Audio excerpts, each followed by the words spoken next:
Back in the early 2000s, one Friday night I was out with a group of buddies. We were all in high school and everyone in this story grew up in a conservative Christian household, so there was no alcohol or drugs consumed that could potentially affect my memory of this evening or how the night played out.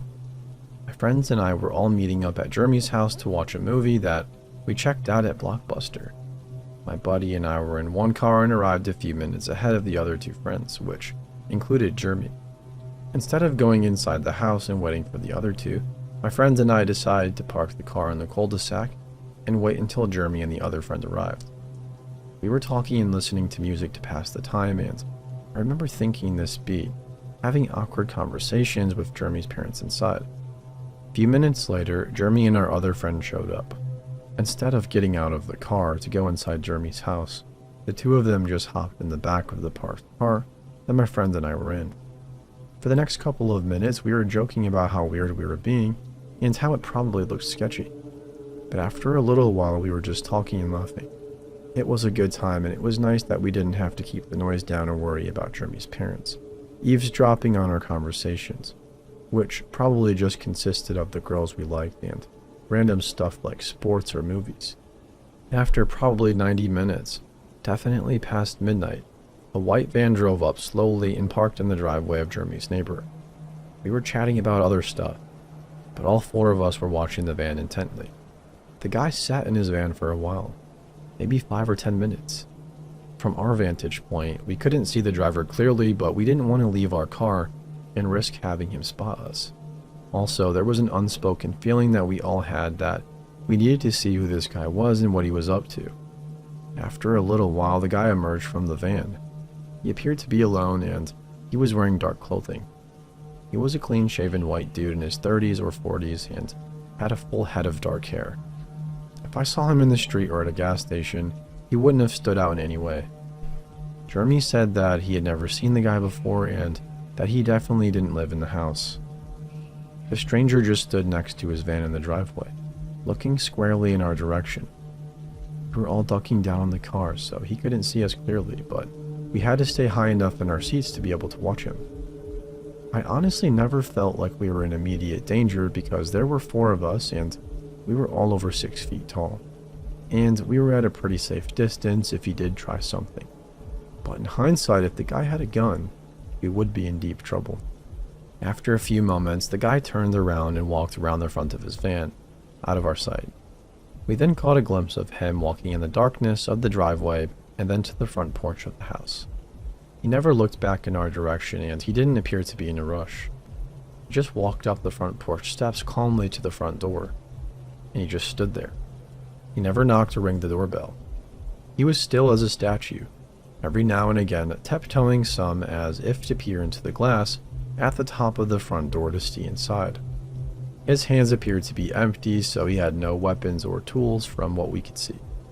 Now, I would describe the vibe in our car as pivoting from fun creepy when the guy was waiting in the van to, are you going to have to fight this guy or call the police? It was honestly frightening because I didn't know what was going to happen next or how we would all respond. It was all in this guy's hands. The guy stood at the front door for a while. In my mind's eye, it was 20 minutes. It could easily have been shorter than that in real life, but it was definitely an absurd amount of time to be waiting on a stranger's porch. We were debating on if we should honk the horn and blow our cover just to let the guy know he's being watched, or if we should just call the police to say there was a creepy man standing outside someone's house after midnight. In hindsight, we should have called Jeremy's parents to let them know and or call the cops. But we didn't do any of that. Instead, we watched and waited, all of us just flabbergasted by what he was doing. Finally, the guy walked calmly back off the porch and into his van. He started it right up and began to back out of the driveway. In our infinite wisdom, we decided to follow the guy in our car with the high beams off. It was a unanimous decision. We all felt like we needed to make sure this guy actually left the neighborhood. The man was driving super slowly, and all hope of being stealth went quickly out the window as we were clearly following him. We were the only 2 cars on the road as it was pushing 1 a.m. at this point. The van started to pick up speed as it approached the neighborhood exit. My friend picked up the pace to match. The van accelerated even more and hit the open road as it exited the neighborhood.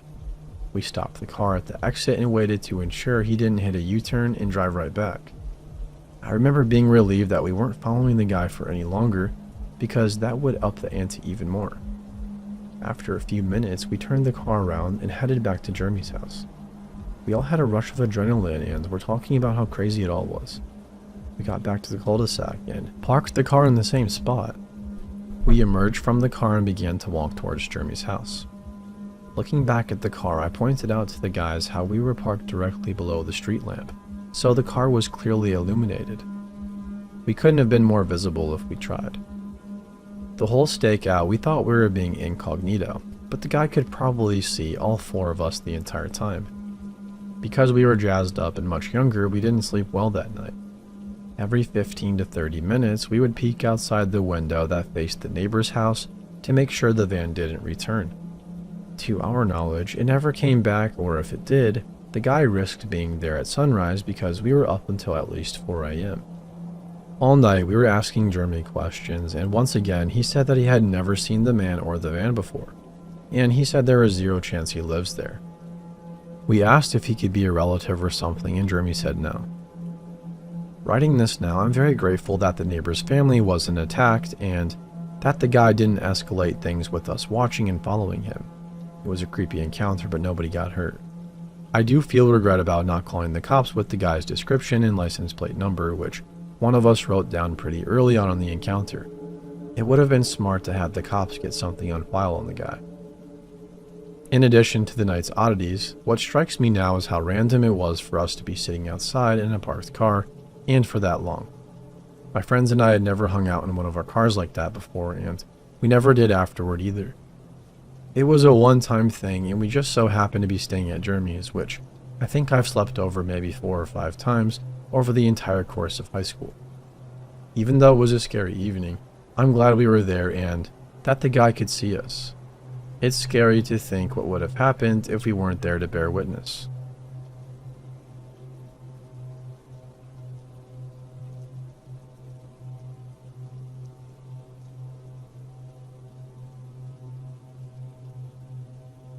I recently ran into an old coworker from our time. We worked at the sandwich shop and the truck stop. We chatted for a while before he had to leave, but I started thinking about my stint at that place, specifically the creepy sandwich guy. In college, I worked some overnights at the truck stop. It was a pretty safe place in a smaller town, and there had only been 3 incidents in the 4 years the place had been open before I got hired in. 1 trucker got robbed, 1 group of ladies arrested for servicing the truckers, and 1 overdose, I believe. I was never really worried, even though my coworker seemed a little bit concerned that I was a young girl working overnights at a truck stop, when there was only 1 other employee in the whole place. Usually it was really slow. Most of the time I'd get 3 or 4 truckers to come in within the first hour. A couple people came in with the munchies and ordered 3 dozen cookies one time, but usually it was maybe 1 or 2 people an hour, if that. So I'd spend about 3 hours cleaning ovens, finishing dishes, deep cleaning the lobby, and that kind of thing. And then I'd get to spend whatever time between customers doing homework. The overnight boss on the other side, the gas station side, was cool as long as everything was cleaned and tempered regularly. A few weeks before I inevitably left this place, a guy came in about 20 minutes before my shift was over. So it's about 5 a.m. by this point. My coworker had arrived early so he could fill out some paperwork that he had to get done. So he was sitting in the back office already. I started making this customer sandwich, making chit-chat like usual. Nothing seemed out of the ordinary. He told me he was driving from New York to Wisconsin and asked me a little bit about how my night had been. Nothing crazy. I wrapped up his sub, rang it up, and threw in a small discount for him since he seemed nice and I was just happy I was getting ready to go home for a few hours of sleep before I headed to campus. When I went to take his change, things went wrong. He dropped the coins in my hand, but suddenly he had his grip tight around my wrist. Next thing I knew, I was on the other side of the counter on the floor. He had yanked me across the counter and still had a tight grip on my wrist. I'm thankful that my coworker was there. The manager on the other side had slipped into the bathroom, so to this guy's knowledge, I was the only one there at that moment. But my coworker, while filling out his papers, was looking at the cameras and had seen everything. He was out of the back just seconds after I hit the ground, and before I really knew what was going on, he had chased the guy outside. He didn't pursue him far, afraid that somebody else was nearby who would come after him, so he ran back inside, locked the door to our side of the store, and shouted for the manager to call the police. The cops came. They searched the area and watched the security videos, but nothing ever came from it.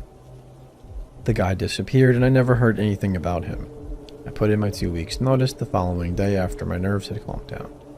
I was switched around, so I worked during the day around my classes for my last few days, and they made it a policy that 2 people were to be working both sides of the truck stop on overnights from that point on. I still live about a half an hour from there, and honestly, I haven't gone back since my last day, just because that memory is still in my mind almost 8 years later.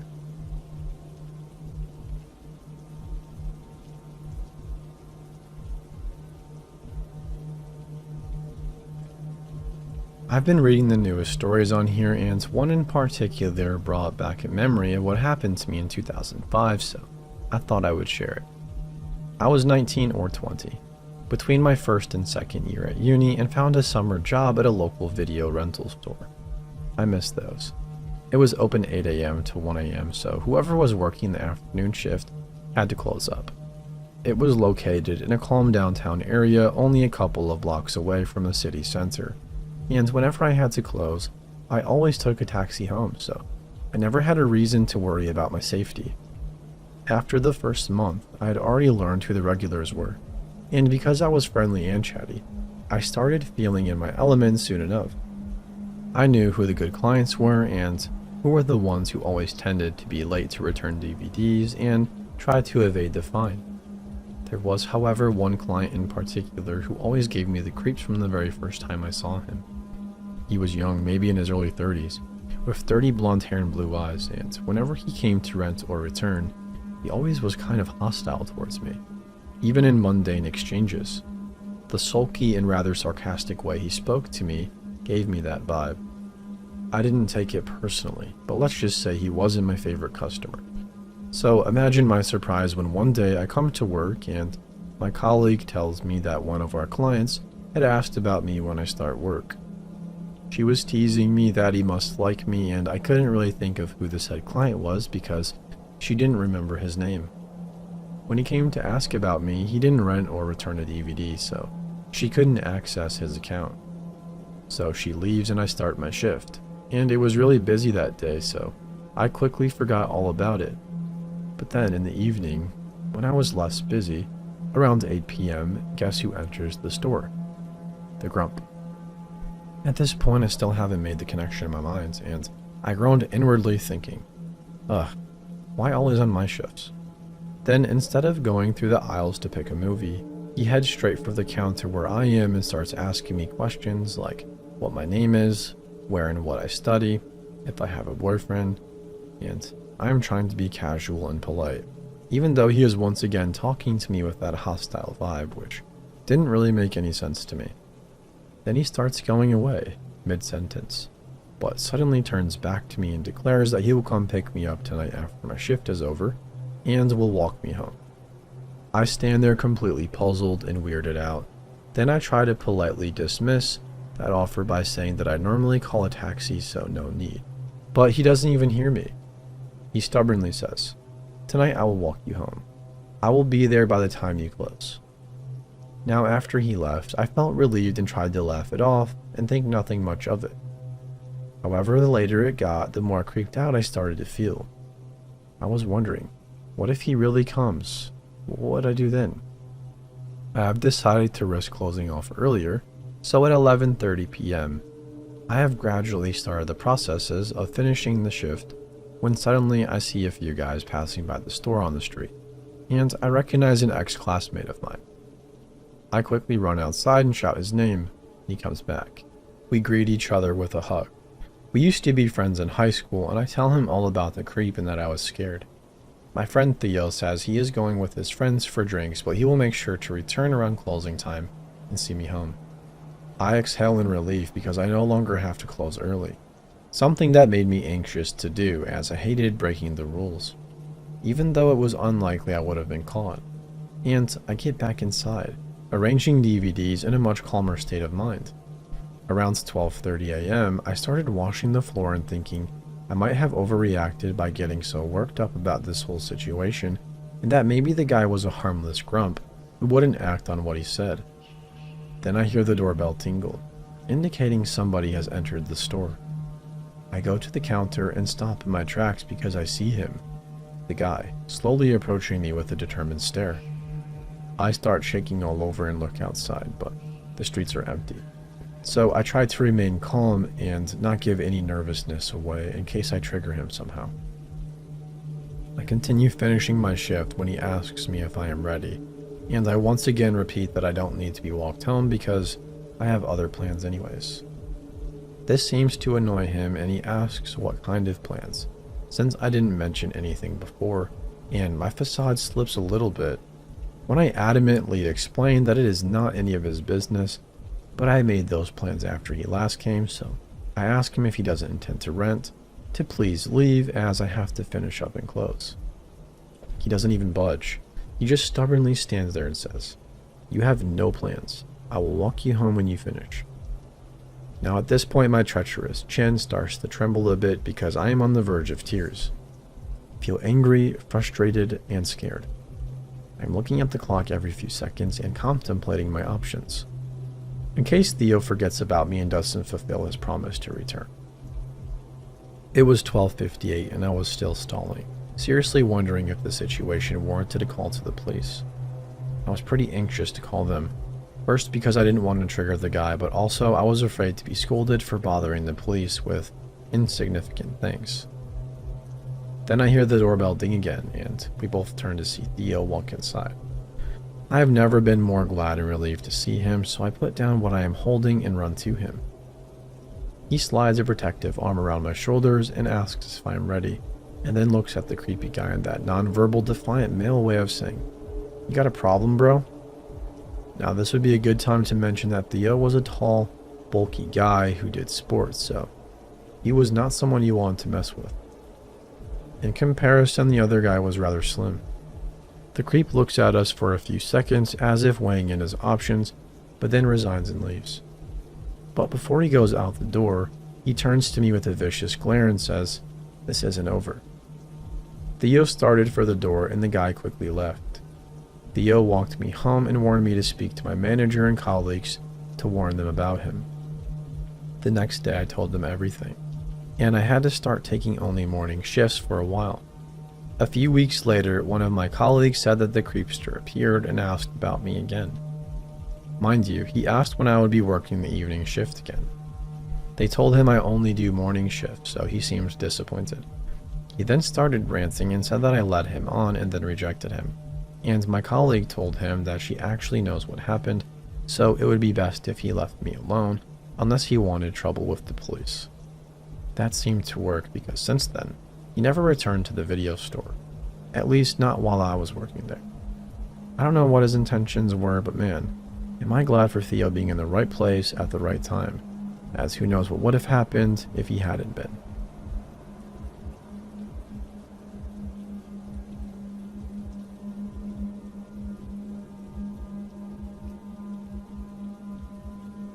So this happened around Christmas time a few years ago. I had taken my 5-year-old niece to the mall to get her picture taken with Santa. While we were standing in line, I noticed a little old man and lady sitting on a bench, watching the kids waiting to see Santa. The old man came up to us and told my niece that she looked very cute. Told him thank you, and he went back to sit on the bench with his wife. We got the picture taken, and we had been waiting a while for the picture to be printed. I asked the photographer why our picture hasn't been printed yet. He told me that my mother had already gotten the picture and pointed at the little old lady who had been watching us in line before. I went after the old man and presumably his wife and told them to give me the picture back. The old man seemed embarrassed and told me that his wife grabbed our picture by accident and she had meant to take their granddaughters. He apologized, but I had a weird gut feeling that something was off about them. Next, I took my niece to the merry-go-round and, like magic, the old people were there too, still without any kids. The lady waved at my niece and smiled a big, toothless smile at us. At this point, I decided it was best if we left the mall. I took my niece to get lunch at her favorite restaurant, that is almost all the way across town from the mall. I felt much more relaxed as we had lunch, completely forgetting about these weird old people from before.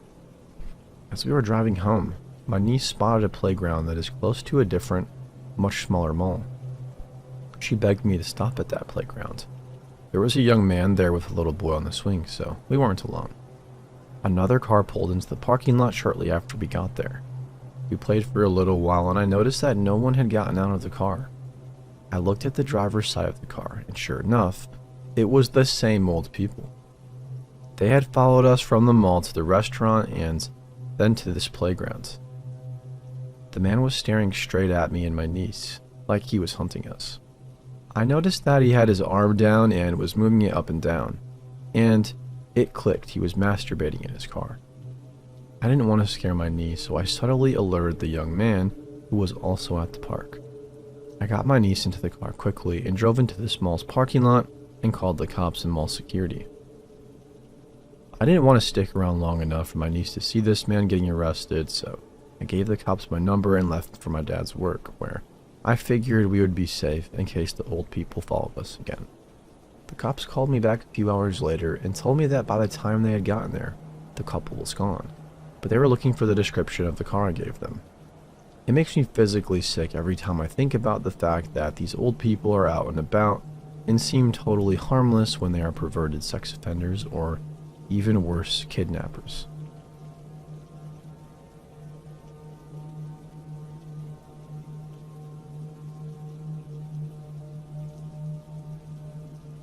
I love staying up late. Watching TV until 3 a.m. is my bread and butter. Suffice to say, this is a usual thing for me when I'm home alone. With my dad going away for work every 2 weeks and coming home for one, it was very easy for me to get away with it while I was still in school. And for context, I lived just with my dad as my mom passed away from cancer when I was only 12. But I wasn't completely alone though. I had a tuxedo cat with the most fitting moniker Tuxedo. I have had him since I turned 16, and he's kept me company during the many long Canadian winter nights when I was by myself.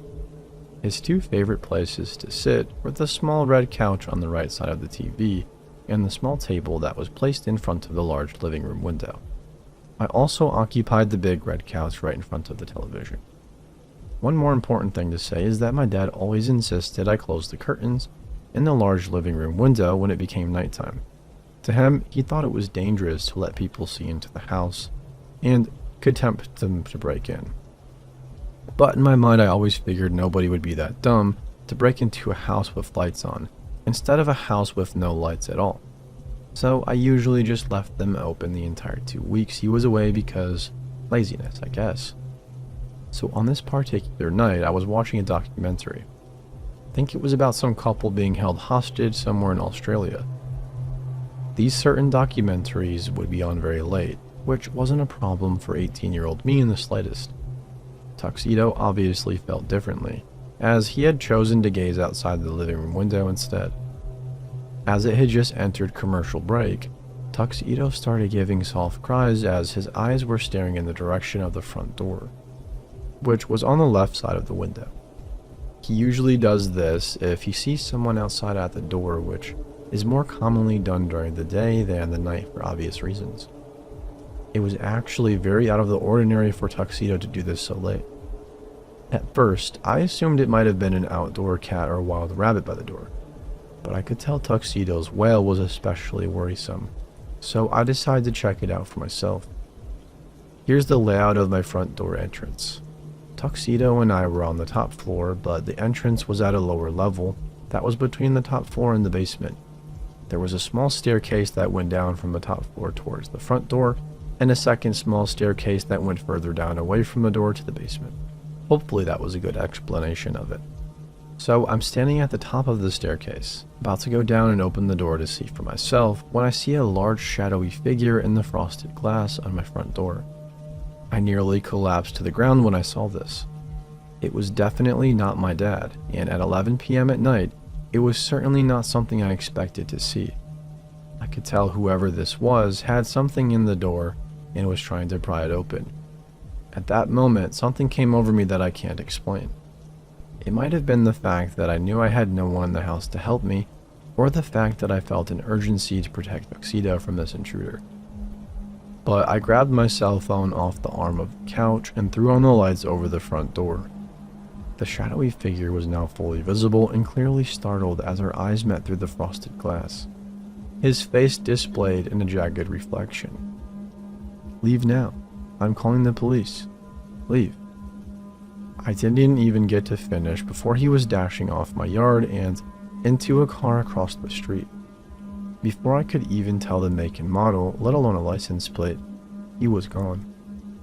All that remained was a crude crowbar on the front step. Now, it's up for debate what that man was at my house for. I certainly didn't recognize him in the few seconds I looked at him. While this definitely shattered my imagined immunity from danger if the lights were still on, part of me wonders if he might still have attacked if I hadn't been awake that night. One thing is for sure though, Tuxedo saved my life that night. I don't even want to imagine what might have happened if Tuxedo weren't looking out the window that night.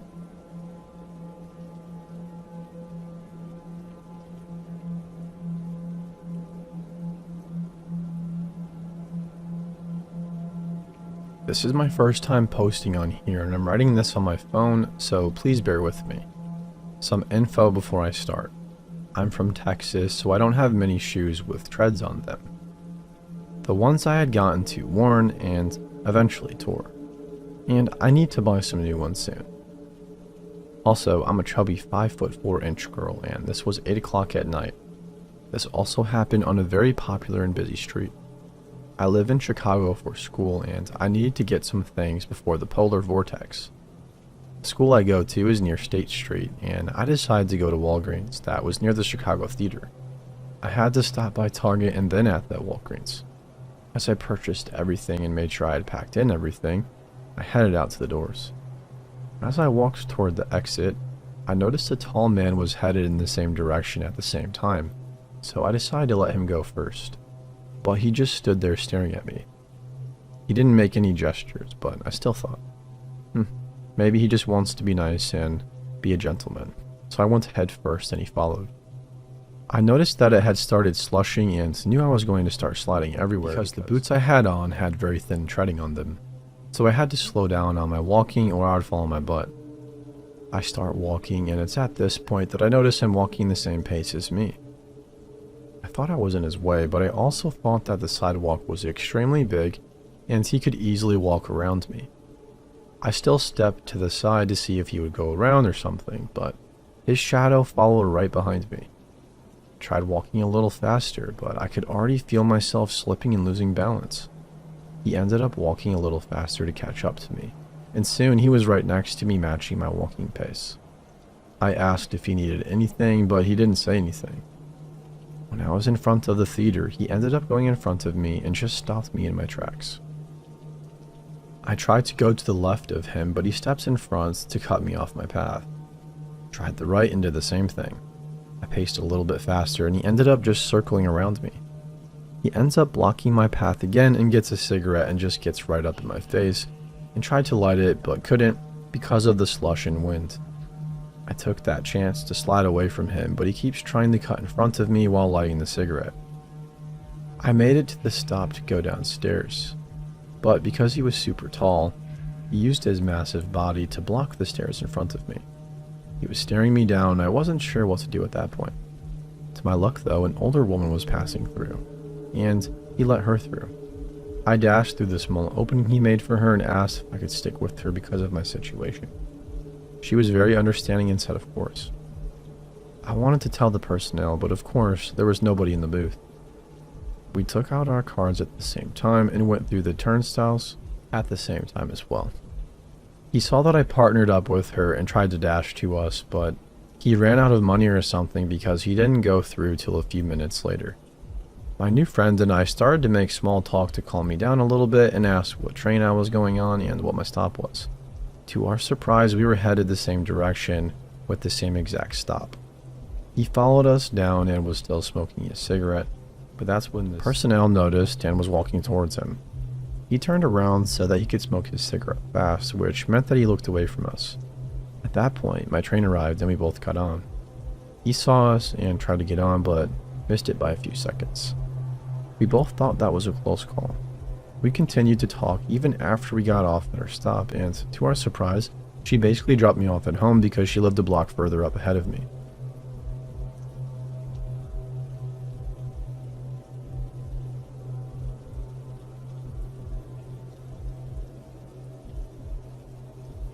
I submitted this a year ago to Ask Reddit long before I knew this subreddit existed. It was just one of those experiences you never forget. I was working at a Holiday Inn in Omaha, Nebraska, back in my college days. Normally, I am a bellman, but sometimes I work the desk. One day, an odd-looking guy comes up to the front desk. He's wearing clothes straight out of the 1970s, like a super creepy version of Dan from The Good Guys. Aviators, greasy hair with a massively receding hairline and a mustache. He has a cane and walks with a pretty severe limp. He asks me where he can get paramedic patches. He says he was called into town on a special assignment to help out with the paramedic duties, but they made him provide his own patches. This all seemed pretty damn odd to me, so I told him I didn't know where he could buy them and he eventually left. Later, I got a call to a room to check out the hot water. There was a report that the hot water wasn't working. It was coming out cold. I went to the room, knocked on the door, and an old lady in a nightgown answered. I introduced myself, but she didn't respond. She just stood there motionless. Her mouth was agape the whole time, the way you'd imagine a lobotomized person to look. I saw a motionless pair of legs lying on the bed, but I didn't look around the corner to check it out. I went into the bathroom, turned on the water, and it was instantly extremely hot. The old lady never said a word, and I told her that the water was working just fine, and I quickly left the room. Later, the creepy man from before arrives back up at the desk, complaining that he called about the hot water not working in his room. Naturally, I connected the dots and oh man, not this mindset kicks in. I followed him back to his room at an extremely slow pace. He was very dependent on his cane. When we got to the room, the old lady was standing there, still agape in her nightgown, not saying a word. This time, I could see that the pair of legs on the bed was attached to an old man, now sitting. The old man sat there motionless, also agape and not saying a word, just looking at me. I explained to the creepy man that I'd already been there and that the hot water was working just fine. The weird part was that he didn't care at all about the water. He got out a duffel bag. From the duffel bag, he pulled a stuffed Bugs Bunny doll. He held it out at arm's length and offered it to me. I reached out for it, not knowing why, and he pulled it back in a mine, don't touch it kind of way. He held it out to me again as if he were offering it to me. I reluctantly reached out to grab it, and once again he pulled it back. The old man and woman kept staring at us, not saying a word, but smiling with their mouths open and making laughing sounds. That's the best way I can describe it. The entire time this is all happening. He then took a Donald Duck doll out of his bag. He held it out for me. I didn't reach for it, but he kept holding it out. So I finally did. He immediately pulled it away with the same, "You can't have that" reaction. I backed out of the door, told him to have a good stay, and never saw them again.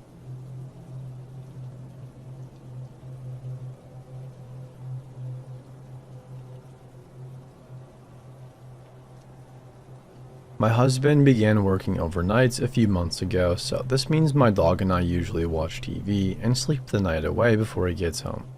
Sometimes I'll just draw all night while the dog sleeps at my feet, and when the weather is decent, I'll take her out for a jog or I'll take her to my friend's house so we don't die of boredom. One night while drawing some fan art for my favorite band, I decided to put my drawing pad down and go for a walk to get a soda for myself and maybe a pack of peanut butter crackers for the dog. I got the dog ready and made sure my cat wasn't hiding by the door so she wouldn't dart outside, and we left soon after I located the cat snoozing on her couch. I remember this happening around late summer because our town likes to prepare for Halloween 2 months in advance.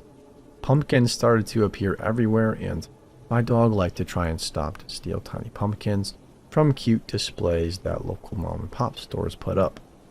I can't count how many times I would have to apologize for my dog's rude behavior, but that's not what this story is about.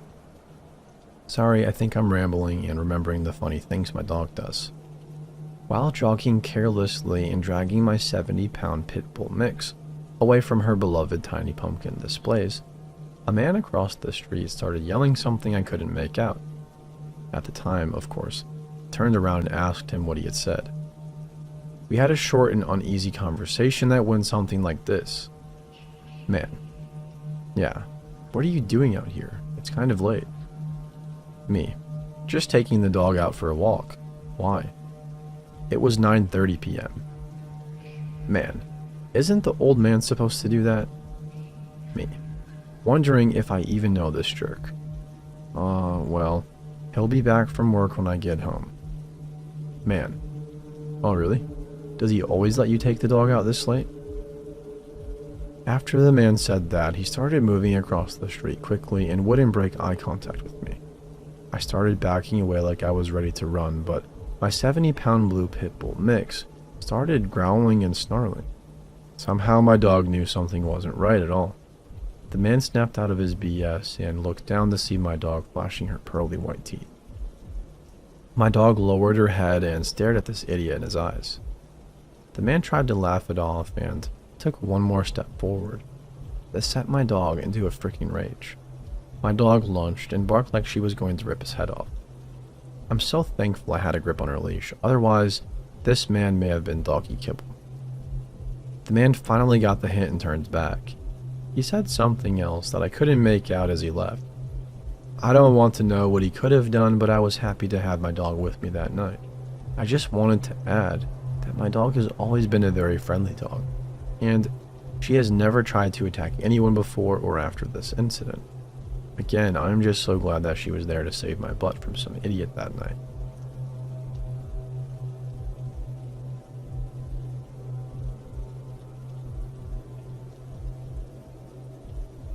So let's start with, I'm a 20-year-old female, and 4 years ago I was a high school junior working at a Chick-fil-A, and I was also ridiculously stupid and naive.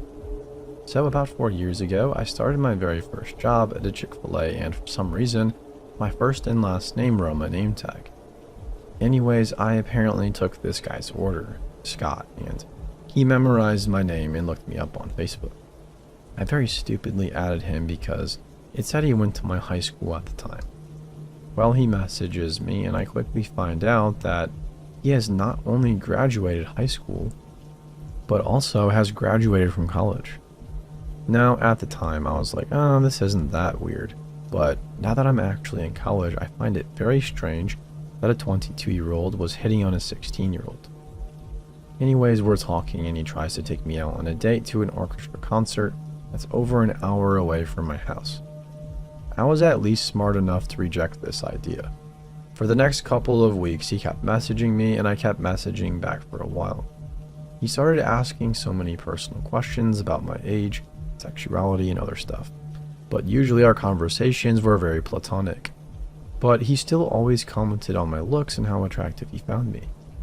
I slowly stopped talking to him and didn't give him another thought.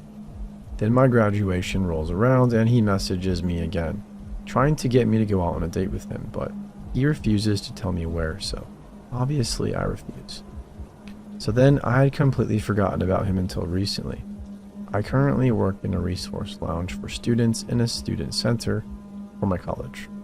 One day I was working and an older guy with gray hair comes up and says he needed some help. I help him and ask him to put it into the computer system, and he tells me it's Scott. My mind started racing, wondering if it was really him, and sure enough, Scott decided to go back to get another bachelor's degree at my college. That's not completely weird, but I found it odd that he chose my college, and he chose to go to the resource center where I work during the hours I work. What a big coincidence. So I'm still not convinced that this was weird yet. Well, being a college student, I also work at a retail store on the weekends, and I'm pretty much guaranteed to work every Sunday. One Sunday he comes in and just walks around and doesn't buy anything, then makes eye contact with me before walking out. Next Sunday he comes in and just walks around and doesn't buy anything, looks at me, then walks out. Now after a few more times of this, I unfriend him on Facebook and just hope everything is just a giant coincidence. But he quickly realizes that I unfriended him and tries to friend me again. Then again 2 days later. I finally blocked him, but I think this guy had really bad intentions. So Scott, I can't wait for the day when we can stop meeting.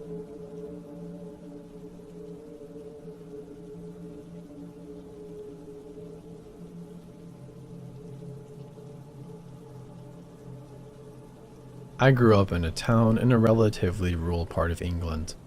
Once upon a time, the whole area had been ancient woodland, but by the time I grew up there, urban sprawl meant that only a few small pockets of woodland remained, entirely surrounded by housing estates. I hated walking through those woods. The quickest way to get anywhere from the street I grew up on was to take a footpath that ran from one end of the street around the back of the houses and then through maybe a quarter-mile wide patch of woodland before you reached the heart of the town. It only took a few minutes if you took the most direct path through, but my heart would be racing the whole time. I had to walk through there to get to school or to the shops when my mom sent me to get groceries. And knowing that, my older brothers would tell me that the woods were haunted by the people who were executed there, and when I was a teenager, I became scared of the woods for a different reason. During the winter months, when it was already dark when I walked home from school, older kids would sometimes lurk amongst the trees to scare the heck out of smaller kids and demand what little money they had, or sometimes even their mobile phones. But I'm an adult now, so when I visited my mom in my hometown last winter, the woods no longer held any fear for me. It had snowed properly for the first time in a few years, and my mom, in typical mom fashion, immediately informed her elderly neighbor that her daughter was visiting and would happily take her dog for a walk so that she didn't have to risk the icy pavements. The morning after I arrived back there, I found myself walking down that footpath into the woods with a fat gray around the muzzle old Labrador in tow. It doesn't often snow in the city I live in now, so I decided to take a recent purchase. A good DSLR camera out with me to photograph this scenery. The fat old dog and I wandered around the woods for 20 minutes or so, the dog hobbling a bit in the snow and occasionally making a half-hearted attempt to chase wood pigeons while I snapped photographs of snow-laden branches and the stark black and white landscape. It was quite early on a Sunday morning, so nobody else was around and there were only few other footprints in the snow. I was quite enjoying the walk, but I had started to get cold, and I didn't want to exhaust the neighbor's dog too much, so I was just about to head back when I heard something moving quickly through the woods towards us. Somebody was heading rapidly down the main path. The dog and I were currently out of view on a side path, but only for a few more seconds. I don't really know why it occurred to me to hide, but I did without really thinking about it. I hesitated for a moment and then, my mind full of memories of being accosted by hooded teenagers and robbed of my very first brick-like phone, I stepped off the path and hid among the bushes and trees. The lens of my camera at the time was worth about the same as a month's rent, and I guess I was worried that some opportunistic robber would see it and decide that I was an easy target. The dog hesitated for a moment as I tugged at his lead, but followed me into the bushes just in time. I crouched down with a hand on his head, willing him to be still and quiet, as a person came into view on the path just a few feet away. I didn't really get a good look at him, but I saw that it was a man, tall and wearing a dark jacket and a red baseball hat, and moving in what seemed to be a hurry. Thankfully, the dog remained quiet, and then the man was gone. When the man was well out of sight, the dog and I stepped back onto the path, and I decided to take a few more pictures before we left. When we were finally heading home, the near silence of the woods was broken by the loud drone of a helicopter overhead. I couldn't see it clearly until we were on the footpath behind the houses and out from under the trees. But once there, I could see that it was a police helicopter and it was circling over the woods. I returned the fat old dog to my mom's neighbor without any incident and completely forgot about the helicopter until a little later when my mom switched the radio on in her kitchen so that we could listen to some music while we ate lunch. It was a local radio station, and their top news story was that the police were hunting a man who had beaten someone nearly to death on a secluded footpath earlier that morning. The path they described linked the woods I had been walking into the center of town. The suspect was described as tall, wearing a dark jacket and a red hat. I saw him fleeing the scene of the crime, and it was only my paranoia about my new camera that prevented me from meeting him in the middle of the woods, early in the morning with nobody else around. I don't know what would have happened if I had stayed on the path, but I'm glad I never found out. His victim on the other footpath survived, but it was a close thing.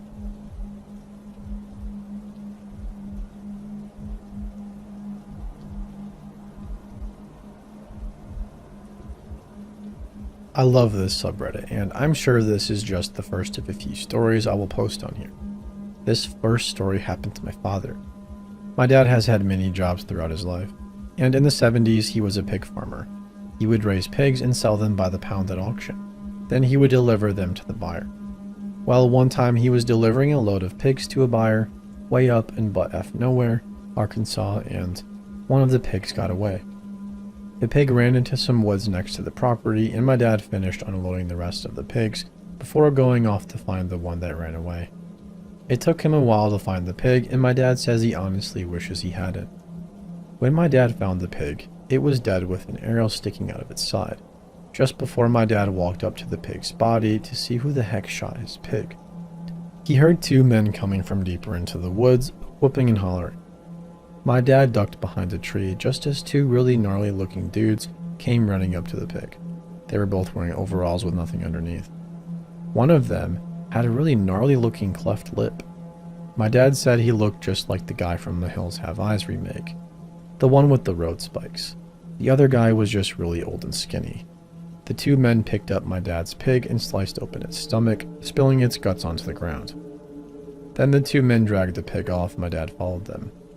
The two men walked up to a small ramshackle shack that had 4 people sitting on the front porch. As the men reached the house, a woman comes out with a boy who is probably too old to be breastfed, attached to her right breast. My dad said that almost every single one of them had a physical deformity, so he noped the heck out of there. Hillbilly people, let's not meet.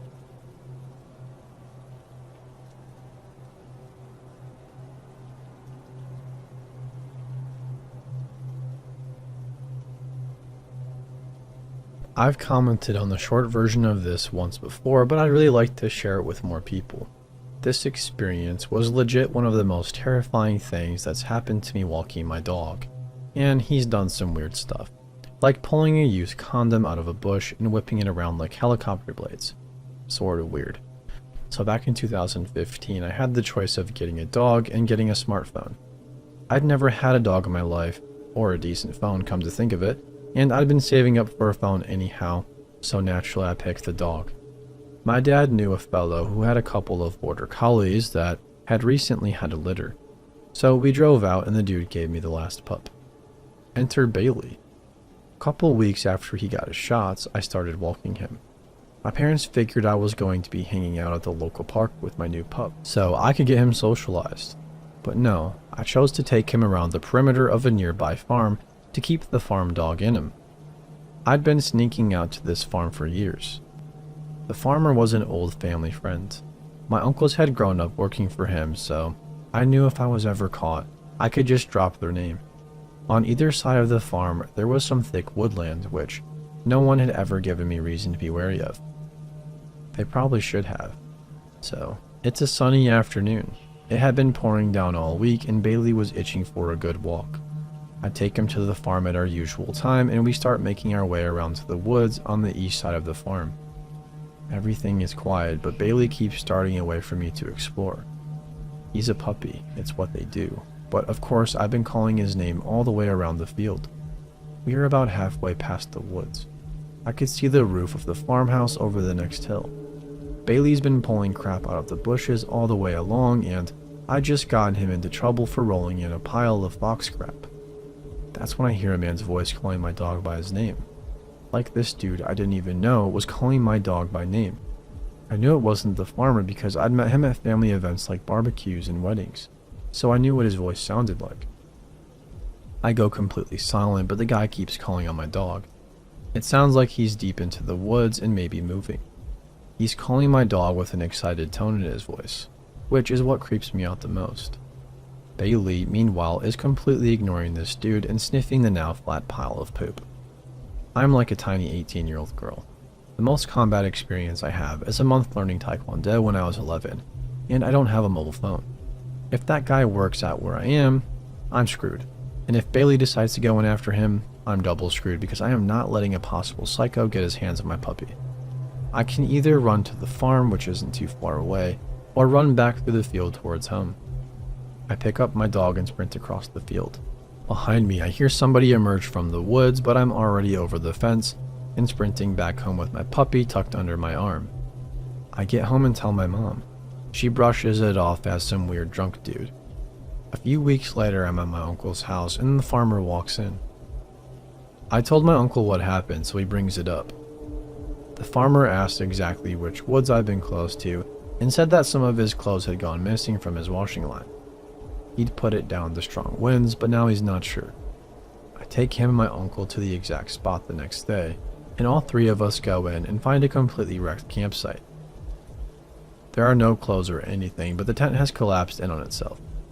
There's no fire, but there are some pretty empty gas canisters like you'd use for a portable stove, and empty packets of food scattered everywhere. We report it to the police, but nothing ever really comes of it. Except that I got a phone not long after and keep it on me whenever I go out.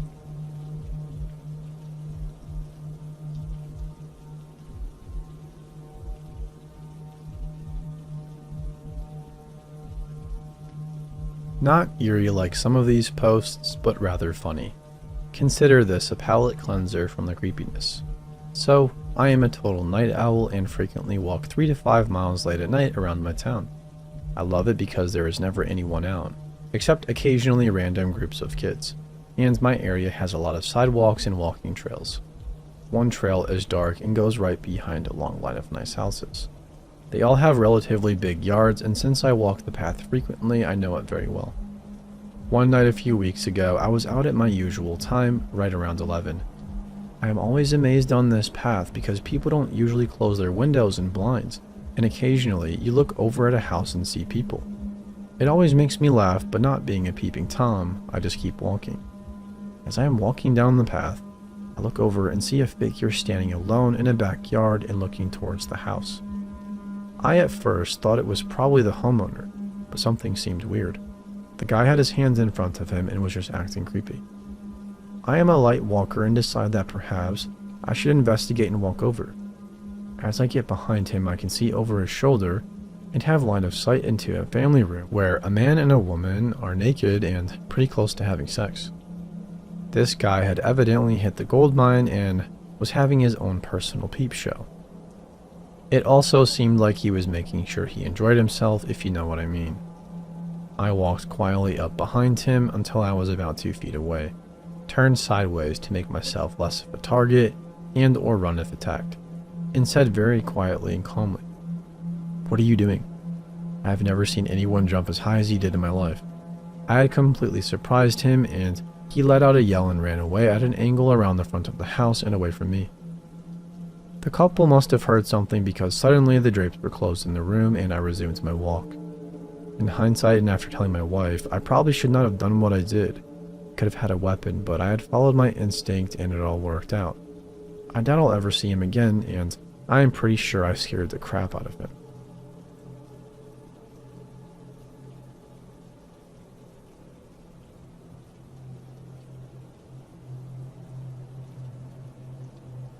Disclaimer, English is not my native language, so I probably made a ton of mistakes while typing this, and I'm sorry about that. Also, I'm sorry if this post is too long. I've never posted anything here, so I'm pretty new to this. The story I want to share with you happened 1 year ago, not long after the beginning of the first semester. I was 20 by then, and I used to hang out near my university a lot at this time of the year because the weather was still really nice and warm, and my university was adjacent to a park. As we had a 3-hour break, a friend of mine asked me if I wanted to eat lunch in the park rather than in the cafeteria. I said yes, and we went there. It was a regular school day, probably a Thursday, and the place was filled with kids, students, and people walking their dogs. so definitely not empty. It may seem odd to underline this, but I rarely go by myself in a park if there is no one else around because it makes me feel nervous, kind of vulnerable. I'm a pretty anxious person, so don't judge me. But this day, the place was crowded and we hardly managed to find a place somewhere on the grass for us to sit.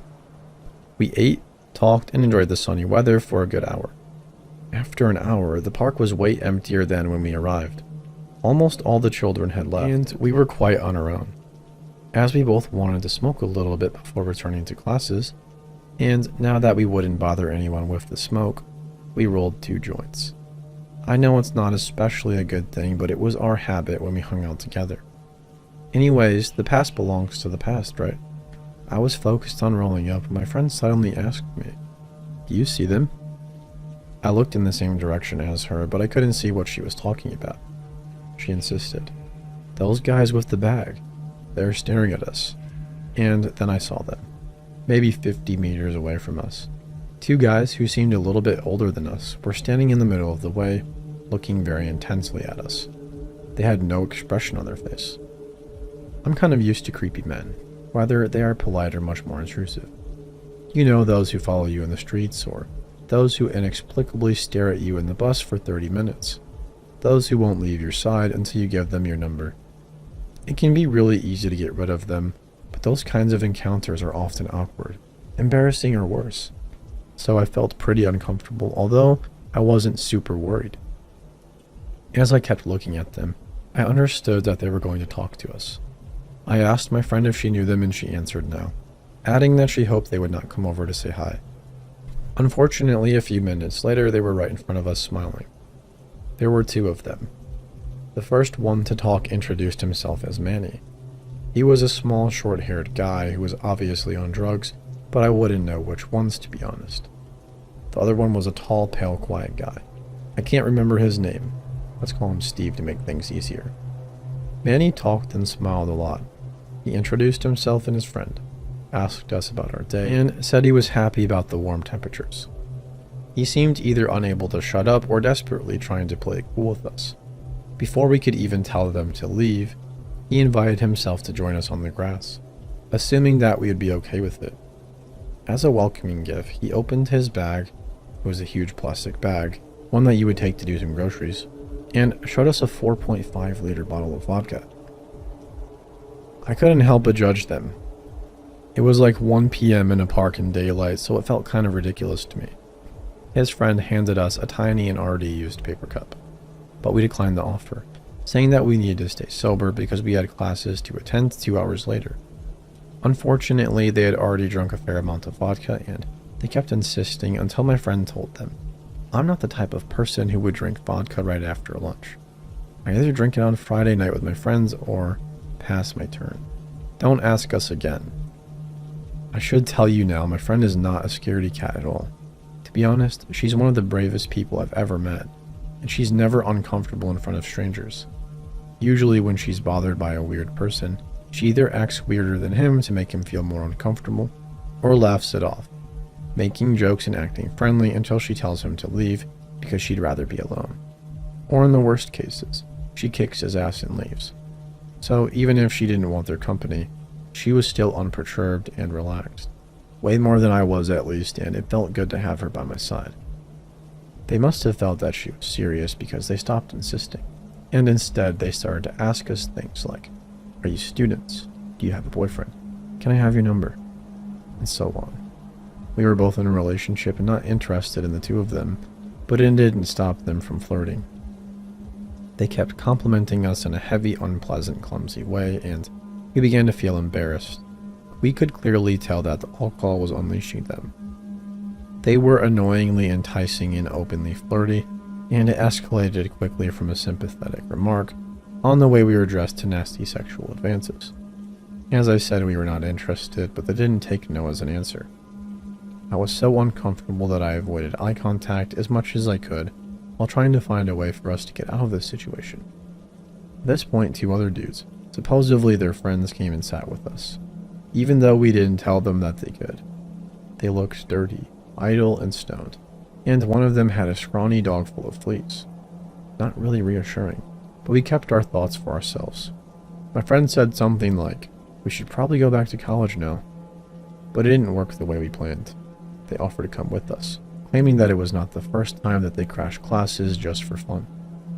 We replied, "No thank you, we don't want to get in trouble." But Manny insisted again. We declined. He just kept insisting, saying, "Don't worry, it's not a big deal." And suddenly he pulled out a gun out of his pants and brandished it in front of us, with a proud expression on his face. We immediately stopped smiling. First, because we live in France. Carrying guns is neither allowed nor usual, and second, because we felt trapped. The gun looked old but real, heavy and very dangerous in his drunken hands. It was definitely not funny anymore. I was very afraid of what would happen next. One of his friends, the one with the dog, we'll call him Nick, started to panic, got up and said, "Dude, are you freaking crazy? Don't you know I got heroin on me?" To which Manny replied, "Chill out, there are no cops here." His friend shook his head and took his bag ready to get out of here. Then Manny pretended to be aiming at Steve, and he told us with a big carnivorous smile that he could totally shoot him without getting in trouble. Steve seemed a little bit nervous. Nick walked away, yelling that he didn't want to be seen with us because it was too risky, and I couldn't disagree. We were in the middle of the day in an almost empty park, so the scene seemed quite unreal. I just thought, crap, I've never been this close to a gun, and its owner is a drunk man who doesn't want us to go. It looked bad for us. He turned towards us, exhibited the weapon, and asked for our opinion. "Do you like it?" "I'm not a huge fan of guns," I said. "Are you scared?" "Maybe." I tried my best to hide the fact that I was scared because I didn't want him to notice it and take advantage of it. Even my friend kept a fake smile on her face to keep up appearances. He quickly put it back in his pants and stared at us for a long time with a wary eye. After that, he strangely asked, "What did you see?" Figured he was talking about the gun, but I couldn't understand why he would ask such a thing, with such a suspicious tone. He asked again. I said, "I saw nothing," and he laughed. My answer may seem stupid, but I didn't want him to feel proud or to give him this kind of power over us by letting him know that we were afraid of the weapon. I thought it was stupid to carry a gun and to point it at his friend. But he simply kept laughing, and his laugh sounded awful to my ears, like the one of a cold-blooded sociopath. I was so nervous that my hands were shaking. My friend must have noticed it because all of a sudden she took my arm and told everyone, "Oh crap, we're late, we must go. Have a nice day," before running away. They shouted, "Can we have your phone number at least?" And she replied without even looking back, "Nope, but have a nice day anyways." We never walked so fast to get to our classes as on this day, even though we ended up not attending the lecture because our teacher was sick and we didn't know. We were still so astounded by what just happened that it took us several hours to process. And after that, we avoided the park for a long period of time. Edit. I want to add something because it may be confusing. We had no idea of who they were, what business they were in, or what kind of drugs they would do. We could only make assumptions because, well, some of them were casually carrying hard drugs and Manny had a gun. But one thing was sure, they all seemed pretty messed up as human beings. Could have asked them why they had those things on them, but it felt too risky. We were two defenseless girls, and it felt safer to stay quiet about those delicate subjects. We also never told the police because we had no idea of what proof/evidence we were supposed to give them. Hope all of this makes sense to you as well.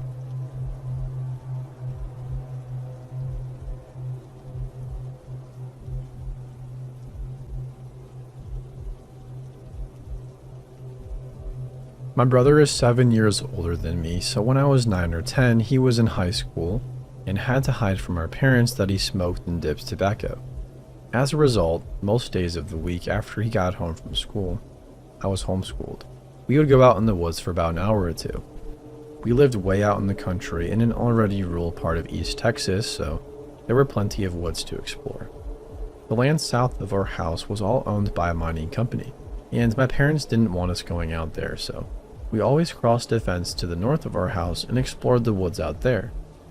Very likely some locals' property that we had no business being on, but when you live out in the country, you figure you'll have plenty of signs before you accidentally walk into someone's backyard. After a few months of venturing out in this area, never traveling more than an hour's distance from our house, and always in the daylight, we decided one day that we would just keep walking and walking. My brother smoked and spit into a Dr. Pepper bottle. We entered big pastures and drove back into even deeper woods. Whenever we've talked about it, we've always said that we must have traveled at least a mile, but we usually say far more. Eventually, we came across a circular pond. I distinctly remember having a much higher rim on one side. My brother explained that this was because a tractor had dug it out and piled up more dirt on one side than the others. We kept going past the pond and entered another patch of woods. As we came out, we saw that the tree line curved around sharply to the right, and the clearing we now stood in opened it up far wider. We went into that direction, and while my memory of getting there is a little hazy, I know we suddenly came across a very large white building surrounded by a high fence. There was a gate large enough for vehicles to move in and out of, and a dirt road leading away from the facility. We could hear the sounds of activity and could see people walking around the outside of the fence, near the gate. I'm afraid any other detail I could give at this point might be colored by false memory or exaggerations from an imaginative young brain, so I'll wait to talk to my brother about it more before I go any further. At that moment, we both felt the spine-tingling terror alerting the body that something about this was very, very wrong. We were not supposed to be here. We were at the very least going to get into some serious trouble. We were standing in the middle of a clearing, gawking at a facility of some kind on what was obviously someone else's property, and we were seeing something deep out in the woods that we had never known was there. All of this time we'd spent walking around these woods, if we had just gone a ways further, we would have stumbled across this. I remember standing there for a moment longer, asking my brother what this could possibly be. He told me something along the lines of, "I have no clue, but we should really get the heck out of here." The tone of his voice truly freaked me out, and I remember running hard back the way we came, crossing the same pond, and cutting a path as close as possible to the route that we had traveled. When we finally stopped, out of breath, my brother told me that in no way, shape, or form would I utter a word of this to our parents. They were spankers and awful grounders, so he knew the trouble that he'd be in for taking his little brother into what was quite possible danger. After that day, we kept going out in those woods, but never that far. Eventually, my brother got caught with a can of Skull, and my dad made him eat the whole can and puke it up on the porch. Being an easily intimidated little kid, it wasn't hard to get more information out of me about my brother's smoking and dipping habits, but I never brought up the facility that we'd found. Over the years, my brother and I have brought this story up many times. Our parents have gotten way laxer since we've all grown up, and we've even told them the story. To my mother's retroactive shock, we've added a lot of other weird ones to our arsenal in the same time since, as our family had always lived by huge areas of land for us to wander around on, but this is one of our favorites. It's always, remember the time we almost got killed by those government researchers? Remember the time that we found that crazy building in the woods with those people walking around it? But for the past few days, this event has really been bugging me. I told my wife about it in detail and she was pretty amused. I thought I'd look around on Google Maps a little bit at the area we grew up in. Something I'm honestly surprised I've never done for these specific reasons before. And what I've found or haven't found is actually really bizarre. Moving north from my old house, which has since burned down and left an ugly scar on the satellite image, on Google Maps I can very clearly make out the woods we spent most of our time in. When I go further north, I can see several large clearings followed by more wooded areas. Eventually, I even found the circular pond, and I'm positive I can make out the higher end of the pond that we stood on, as my brother explained how it had been made. When I drag the map further, I see what looks to be the clearing and the sharp curve of the tree line to where we saw the facility, but there's nothing there. No trace of a building, no evidence of a dirt road leading away from an old structure. It's just pasture and more trees. In fact, when I zoom out and look at the whole area, it doesn't seem possible for there to have been an operation of the scale we saw out there at all. Just a little ways further north, the land becomes nothing but pasture with houses pressed up against a county road. For people to have come and gone from this area, they would have had to have had a road of some kind, as well as power lines stretched out to the building. But there's nothing like that on Google. In fact, there's really no "here it was" spot on the map. It's like it was never there to begin with. It's been a few years since we've talked about it, so I texted my brother earlier today to ask him if he remembered this happening. He called me immediately after and said, "Heck yeah, man, that was a really weird day. You know how good I used to be in the woods, but that stuff really freaked me out. We had to get out of there." This whole event feels more and more like something that we walked into that we shouldn't have seen. I still remember the feeling of dread upon finding the place and knowing that something bad would happen if we stuck around. I'm going to try and send him this post later so he can read it and corroborate, as well as look at the Google Maps for himself to see if he sees anything different.